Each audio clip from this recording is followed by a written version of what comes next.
संसार के सारे त्योहार एक तरफ, गुरु पूर्णिमा एक तरफ। भारत में जितने भी त्योहार मनाए जाते हैं, समस्त त्योहारों की खुशियों को एकत्र कर दिया जाए, उनके महत्वों को इकट्ठा कर दिया जाए, गुरु पूर्णिमा उन सब पर भारी पड़ती है। इससे श्रेष्ठतम, इससे अच्छा पर्व कोई हो ही नहीं सकता है। सारे पर्व संस्कृति और धारणाओं से बंधे हुए हैं, लेकिन गुरु पर्व सारी संस्कृति और धारणाओं के भी परे का होता है। ये पर्व कल्याणकारी होता है, आत्म साक्षात्कार का पर्व होता है। ये संसार के परे के विज्ञान को जानने का पर्व होता है। इसलिए ये पर्व दिव्य होता है, कल्याणकारी होता है। गुरु पूर्णिमा के दिन गुरु की पूजा की जाती है, गुरु के दर्शन किए जाते हैं, गुरु की आरती बंदन की जाती है, गुरु की स्तुति की जाती है। गुरु पूर्णिमा के दिन जो दीक्षा लेता है वो सर्वोत्तम होती है अन्य दिनों की अपेक्षा। ये त्योहार सबसे कल्याणकारी होता है। जीवन का यथार्थ इसी में छुपा होता है, यही सारा रहस्य खुलता है। गुरु पर्व लोग भांति भांति रूप से अपनी श्रद्धा के अनुसार मनाते हैं।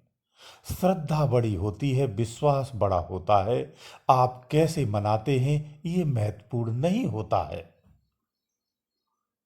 जो समर्पण आपका है, उस समर्पण में जो भाव जाग जाए, जो विधि अपना लो, वही श्रेष्ठतम है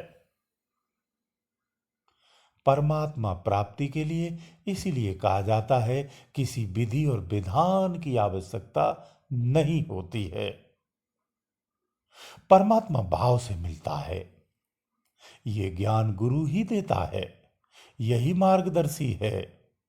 इसलिए ये सारे संसार में श्रेष्ठतम होता है। इस संसार में सबसे बड़ा, पहला और अंतिम हितैषी और सच्चा हितैषी गुरु ही होता है, जो सत मार्ग पर चलाता है और सत्य को दर्शाता है।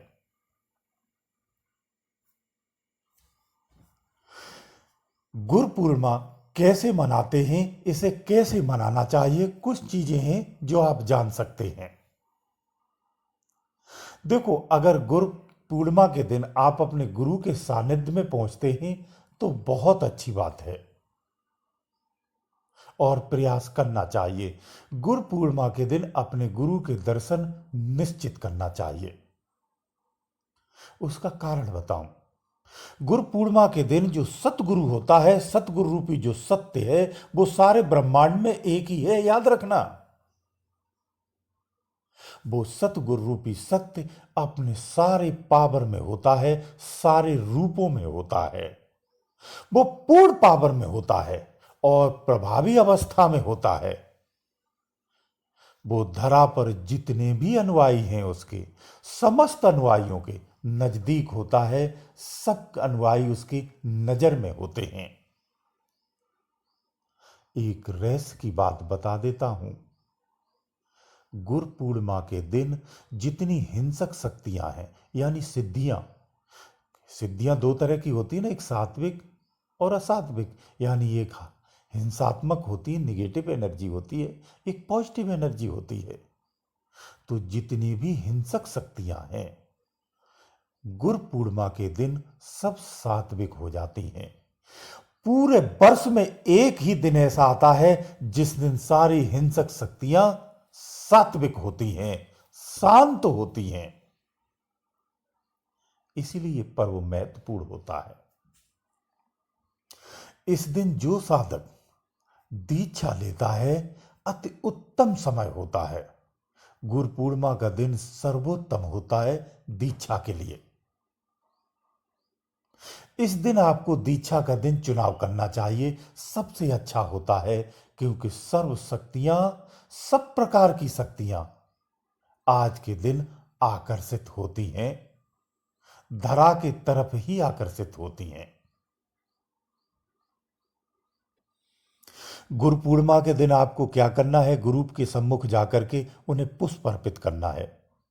पुष्प अर्पित करके उन्हें दंडवत प्रणाम करना है और सानिध्य में बैठना है, सम्मुख बैठना है, उनके प्रवचनों को सुनना है। क्योंकि गुरु पूर्णिमा के दिन ही गुरु प्रवचन भी निश्चित करता है। जो विदेही संत है उसका प्रवचन पावरफुल होता है। गुरु पूर्णिमा के दिन दिया गया प्रवचन अन्य दिनों से अधिक प्रभावी और पावरफुल होता है, इसलिए उस दिन उसके सत्संग को निश्चित सुनना चाहिए।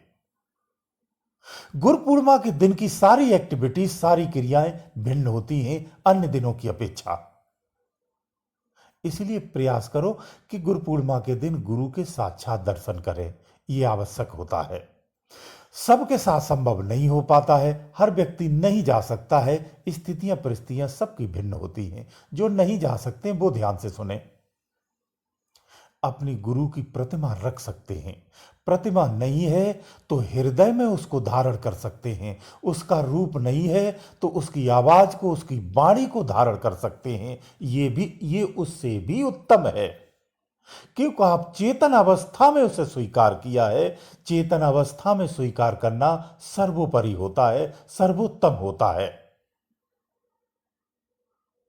उसकी आवाज को ही धारण करके उसे पूज सकते हैं, उसका स्मरण कर सकते हैं, उसके नाम की अगरबत्ती धूप लगा सकते हैं। गुरु को खीर दान भोग लगाने की आवश्यकता नहीं होती है। गुरु को आप धूप दे सकते हैं, उसकी फोटो के सम्मुख अगरबत्ती दे सकते हैं और फूल अर्पित कर सकते हैं, फूलों की माला अर्पित कर सकते हैं। गुरु को इतना ही अर्पित करना चाहिए और उससे आशीर्वाद लेना चाहिए, दंडवत प्रणाम होना चाहिए। कुछ लोग तरह तरह से भंडारे भी करते हैं, गुरु के नाम से कर सकते हैं, वो गुरु प्रसादी होती है। यह भी कल्याणकारी है, अति कल्याणकारी है। गुरु प्रसन्न होता है, आपको आशीर्वाद देता है। उस दिन बहुत सारी देव शक्तियां होती हैं। जब आप भंडारा करते हैं, देव शक्तियां भी उस भंडारे का हिस्सा बनती हैं, भोजन ग्रहण करती हैं और आपको आशीर्वाद देती हैं, जिससे आपका जीवन धन्य होता है। आपके जीवन में खुशियां आती हैं, आनंद आता है, संकट कट जाते हैं, जीवन के क्लेश मिटते हैं। गुरु भंडारा इसलिए उत्तम होता है। अपनी क्षमता के अनुसार करना चाहिए। ऐसा भंडारा नहीं करना चाहिए कि आपके पास धन की कमी है, आप कर्ज लेकर के भंडारा करते हैं, ऐसा कदापि नहीं करें। गुरु पूर्णिमा के दिन अगर सक्षम नहीं है, भंडारा नहीं कर सकते हैं, तो गुरु का सत्संग सुनना चाहिए, उसके सत्संगों का श्रवण करें, सारे दिन ध्यान करें। उस दिन सारे काम निपटा करके, सारे कामों से निवृत्त होकर के फ्री होना चाहिए। उस दिन आपके पास कोई भी संसारिक कार्य नहीं होना चाहिए, बिल्कुल फ्री होना चाहिए। उस दिन आपको रात्रि को सारे दिन भजन करना चाहिए। उस दिन रात्रि को आपको विशेष लाभ मिलता है, ये यथार्थ है। उस दिन साधक जो ध्यान मग्न होते हैं, अन्य ध्यान दिनों की अपेक्षा उस दिन अधिक लाभ प्राप्त होता है। इसलिए गुरु पूर्णिमा बहुत महत्वपूर्ण होती है। गुरु पूर्णिमा के दिन हमें पूर्ण रूप से, तन से, मन से समर्पित होना चाहिए, पूर्ण रूप से समर्पण भाव होना चाहिए। इस तरह से गुरु पूर्णिमा मनानी चाहिए। गुरु पूर्णिमा के दिन केवल गुरु आपके अंदर में होना चाहिए, उसी की स्थिति होनी चाहिए, उसी की धारणा होनी चाहिए। साल भर में अगर कोई भी गलतियां हैं, उससे माफी मांगना चाहिए कि हमसे साल भर में जो भी गलतियां हुई हों वो क्षमा करें और मुझे ज्ञान अर्जन कराएं, मेरी भक्ति बढ़ाएं। ऐसी कामना गुरु से करना चाहिए, प्रार्थना करना चाहिए। तो इस तरह से आप अपने गुरु पर्व को मना सकते हैं। गुरुदेव दयालु।